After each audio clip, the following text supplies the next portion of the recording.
En el año 2007 se mostraron a Jennifer Solainak y David Elkington imágenes de un conjunto de libros, códices para ser exactos, recientemente descubiertos. Eran sorprendentes de una manera particular. Estaban compuestos casi enteramente de plomo impuro.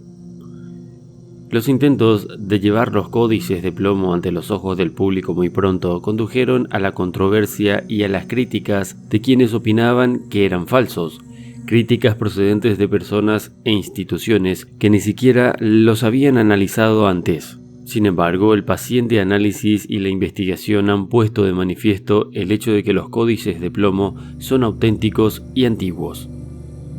Se nos había mostrado un conjunto de libros o códices de extraño aspecto, una serie de placas de plomo unidas por alambre de plomo, 70 en total, y conseguimos tomar numerosas imágenes detalladas de alta definición. Ahora teníamos que descubrir el valle de donde provenían los códices. Se encuentra al norte de Jordania. En el transcurso de varias visitas que hicimos en los años 2009 y 2011, descubrimos mucho. Una cámara funeraria intacta del primer siglo, una almazara y todas las señales de que había sido habitado durante largo tiempo. Había cuevas en todas partes, y no solo eso, además sabíamos que los primeros cristianos habían estado aquí. Aún había una celda monástica cristiana intacta en el acantilado.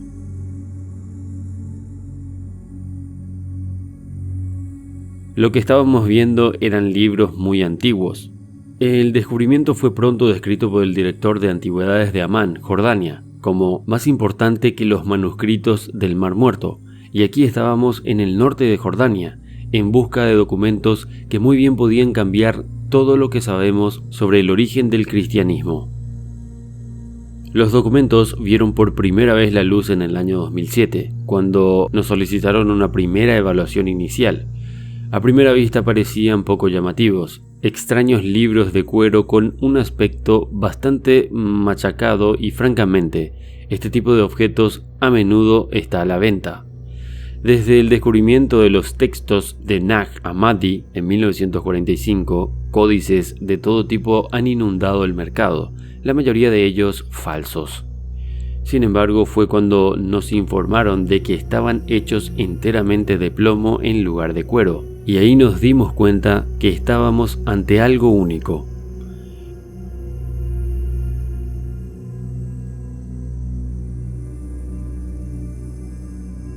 El análisis inicial, realizado en varios laboratorios importantes, confirmó la procedencia romana del plomo.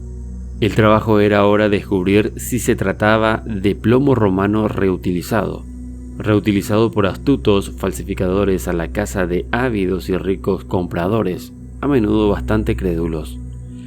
10 años y 15 análisis independientes más tarde, supimos que los códices eran auténticos, pero para entonces ya había comenzado una campaña para acallarlos. Surgieron voces disonantes afirmando que el metal podría ser antiguo, pero había sido trabajado de nuevo para crear estos códices. Fue el profesor Roger Webb del Ion Beam Center de la Universidad de Surrey, trabajando con Matthew Hood, un analista independiente, quien finalmente fue capaz de refutar por completo esta suposición. El metal no solo era viejo, sino que además presentaba todos los signos de ser muy antiguo. Los códices eran auténticos al 100%. La primera observación fue realmente sencilla. Si no había ninguna radiación activa procedente del metal, entonces no era producto de la era moderna. Esto se debe a que en 1945 se detonaron las primeras bombas atómicas en los desiertos de Nuevo México. Este acontecimiento envió polonio radiactivo al cielo y desde ese día cualquier metal fabricado en las fundiciones de todo el mundo contienen polonio radioactivo. La ausencia de este elemento en los códices fue uno de los muchos factores críticos. El plomo moderno no solo es muy puro, sino también muy maleable al tacto. Es como la plastilina cuando es golpeada para formar láminas. El plomo de los códices es muy impuro, pero significativamente es frágil y en algunos casos se fractura con facilidad. Dicho en pocas palabras, Nunca nadie había visto o manipulado un plomo como este, una observación habitual de aquellos que han estado en contacto con él.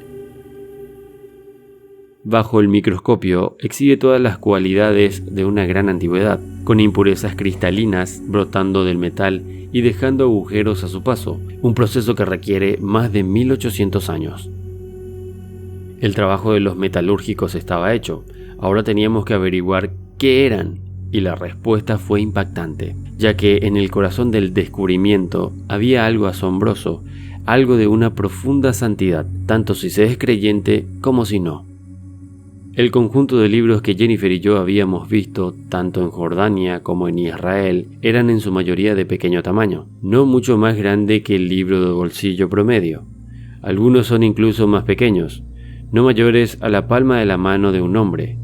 Todos ellos tienen ilustraciones de palmeras y menorás en sus láminas, además de otros símbolos. La escritura que predomina en ellos es el paleohebreo, una lengua que se remonta a unos 1000 años antes de Cristo. De forma reveladora también se observa el arameo, la lengua franca del tiempo de Jesús. Así pues, tenemos un vínculo entre dos periodos separados.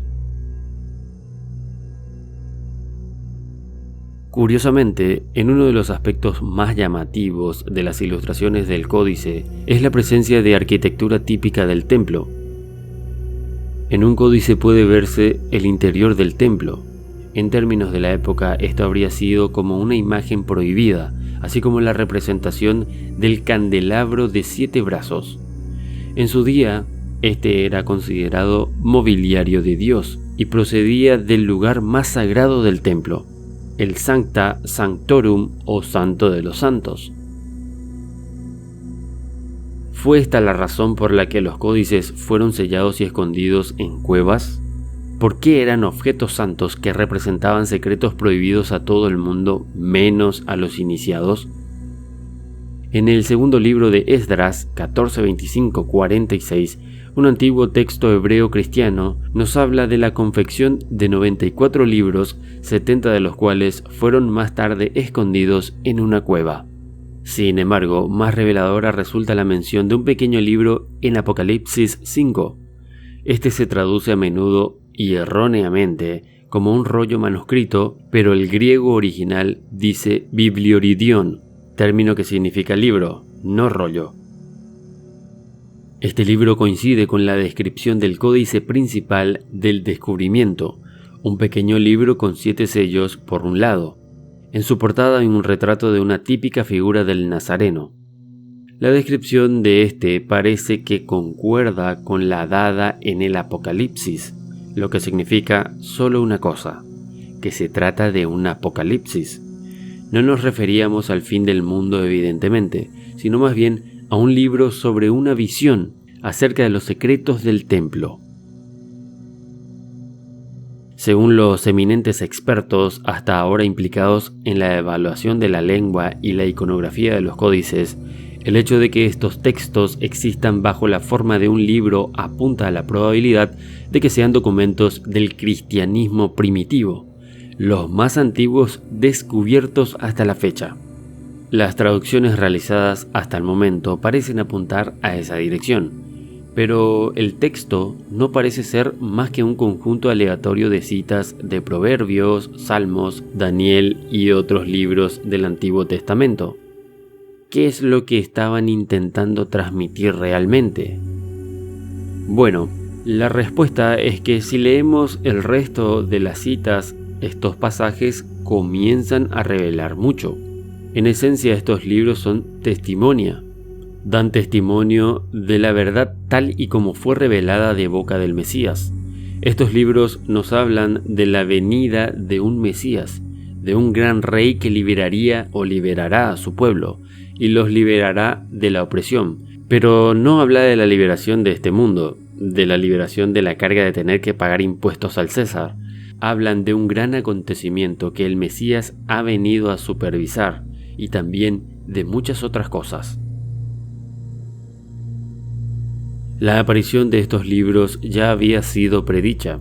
En la década de 1950 el Dr. Hugh Schonfield estaba traduciendo el documento de Damasco, uno de los manuscritos del Mar Muerto, cuando se dio cuenta de que el texto hablaba de un libro de metal, un objeto muy sagrado que, según sugería el texto, tenía un retrato del santo en su cubierta.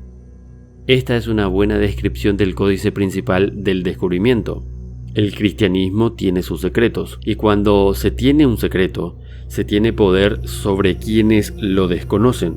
Tal vez por esa razón ciertas personas y organizaciones tienen miedo de estas reliquias sagradas. También podría ser la razón por la que un papa medieval, Inocencio III, dio instrucciones para que estas reliquias fuesen localizadas y posteriormente destruidas.